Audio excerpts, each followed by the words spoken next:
অসমবাসীলৈ মই মৰম যাচিলো অসমৰ সন্তান হৈ ৰচনা ৰচিলো মোৰ ৰক্তৰে ভৰা মোৰ গানৰ কলম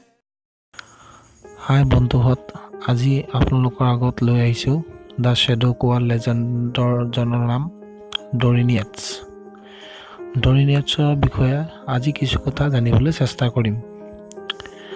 ডৰিন য়েটছৰ সম্পূৰ্ণ নাম হৈছে ডৰিয়ান এণ্ড্ৰিউ মিন জেজ য়েটছ জন্ম হৈছিল 19 এপ্ৰিল 1962 ইংলেণ্ডত হৈছিল বন্ধুহঁত এই পৃথিৱীত আহে কিছুমান মানুহ হিষ্ট্ৰী ক্ৰিয়েট কৰিবলৈ বডি বিল্ডিং জগতত ফাৰ্ষ্ট মাছ মনষ্টাৰ কোৱা প্ৰথমজন ব্যক্তি ডৰিন য়েটছক কোৱা হৈছিল ডৰিন য়েটছ এনেকুৱা এজন ব্যক্তি আছিল যে বডি বিল্ডিঙৰ কাৰণে নিজৰ ফেমিলিকো ছেক্ৰিফাইচ কৰি দিছিল ডৰিন য়েটছৰ সৰুকালৰ দিনত কোনো ধৰণৰ স্পৰ্ট খেলিবলৈ চখ নাছিল বাকীবোৰ বডি বিল্ডাৰবোৰ আমি সাধাৰণতে দেখিবলৈ পাওঁ যে সিহঁতি স্পৰ্টৰ লগত বহুতে জড়িত হৈ আছিল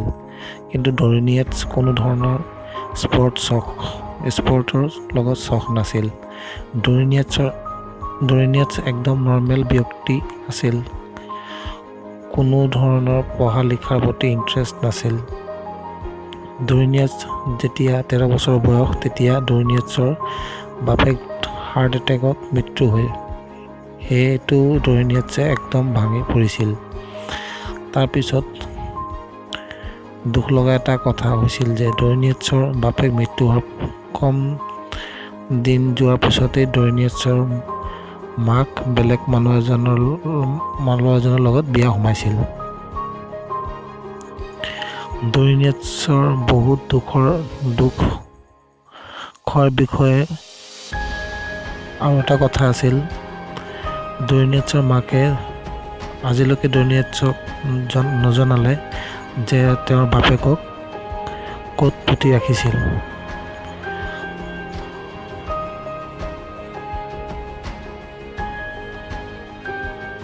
সেয়েহে ডৰিন য়েটছৰ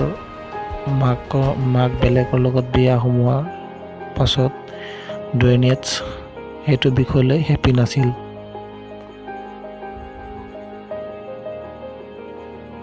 ডৰিন য়েটছৰ মাক মাইগ্ৰেট কৰিব বিচাৰিছিল বেলেগ এডোখৰ ঠাইলৈ আৰু ডৰিন য়েটছ কোনো ধৰণৰ নিজৰ বৰ্ণ প্লেচ এৰি যাব নোখুজিছিল কাৰণ তাত ডৰিন য়েটছৰ ফ্ৰেণ্ডছ ফাৰ্ম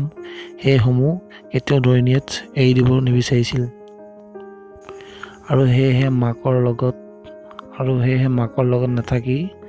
16 বছৰ বয়সত ডৰিন য়েটছ ঘৰ এৰি দিব লগা হৈছিল আৰু ফ্ৰেণ্ডছসকলৰ মাজত থাকিবলৈ ধৰিলে গোটেইবোৰ ফ্ৰেণ্ডছ এনেকুৱা ধৰণৰ আছিল যে সকলোৱে ঘৰ এৰি দিয়া তেনেকুৱা ধৰণৰ ফ্ৰেণ্ডছ আছিল আৰু সেই ফ্ৰেণ্ডছসমূহৰ লগত ডৰিন য়েটছ 18 বছৰ জড়িত হৈ 18 বছৰ বয়সতে কাজিয়াৰ মাজত ইনভলভ হৈছিল আৰু এদিন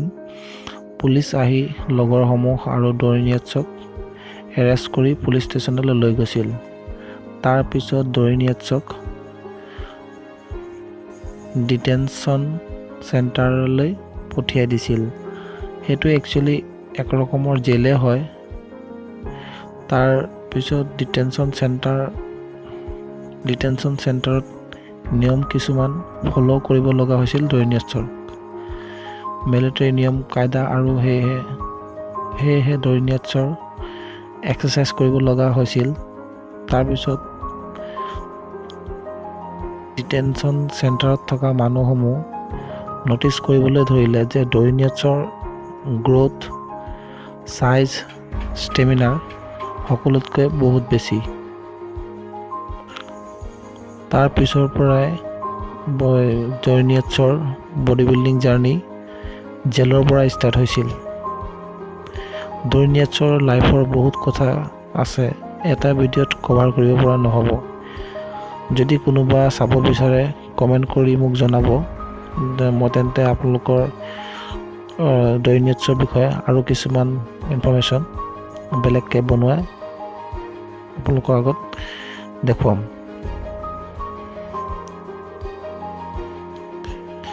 যিহেতু ডৰিয়ান য়েটছ 6 টাইম মিষ্টাৰ অলিম্পিয়া বনিছিল আৰু ডৰিয়ান য়েটছৰ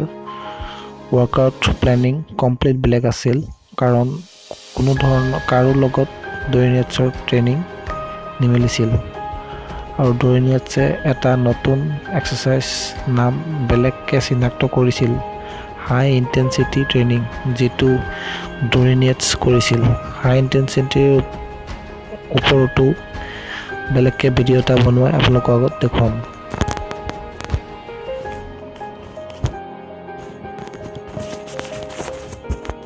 ডৰিয়ান য়েটছ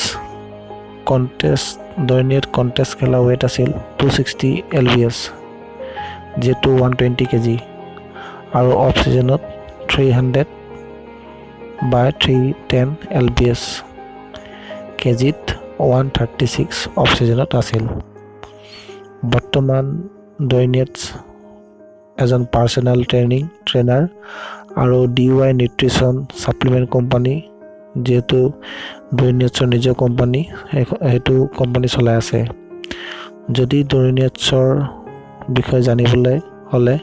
কমেণ্ট কৰি জনাই দিব। ভিডিঅ'টো ভাল লাগিলে লাইক এটা, আৰু বন্ধুহঁত মোৰ চেনেলটো ছাবস্ক্ৰাইব কৰিব। আপোনালোকৰ ওচৰত অনুৰোধ কৰিছোঁ, নিজৰ ভাইৰ চেনেল বুলি এই চেনেলটো ছাবস্ক্ৰাইব কৰিব বুলি আশা ৰাখিলোঁ। ধন্যবাদ।